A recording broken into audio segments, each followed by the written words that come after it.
আমার বোনের স্বাদের অনেক ভিডিও তো তোমাদের সাথে শেয়ার করেছি। এবার তোমাদের সঙ্গে শেয়ার করি যে স্বাদের দিন আমরা কী কী খেলাম, মানে মেনুতে কী কী ছিল। তো চলো, প্রথমেই দিয়ে গেছে নুন আর লেবু, তারপর জল এলো, তারপরেই দেখো দিয়ে দিচ্ছে কিন্তু গরম গরম সাদা ভাত। আর গরম গরম সাদা ভাতের সঙ্গেই ছিল হচ্ছে শুক্তো। আর শুক্তো খেতে আমার কিন্তু বেশ ভালো লাগে। তোমাদের কার কার শুক্তো খেতে ভালো লাগে আমার মতো কমেন্ট করে জানিও। তারপরে চলে এসেছে ভেজ ডাল। ভেজ ডালের সঙ্গে যেটা বাঙালি না হলেই চলে না, ঝুরি আলু ভাজা। তারপরে বাবাকে একটু দেখিয়ে দিলাম তোমাদের। আর এদিকে দেখো আমার জেঠিমা তোমাদের একটু হাই বলে দিচ্ছে।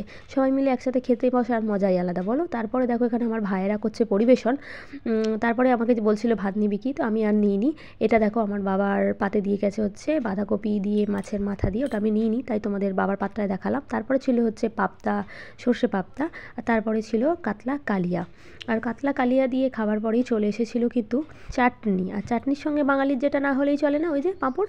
আর বাবা পাঁপড় খাবে না বলে আমার পাতে দিয়ে দিচ্ছে, দেখো বাবাকে ভুল করে পাঁপড় দিয়ে চলে গেছে, তাই আমাকে বাবা পাঁপড় তুলে দেবে এখানে দেখো।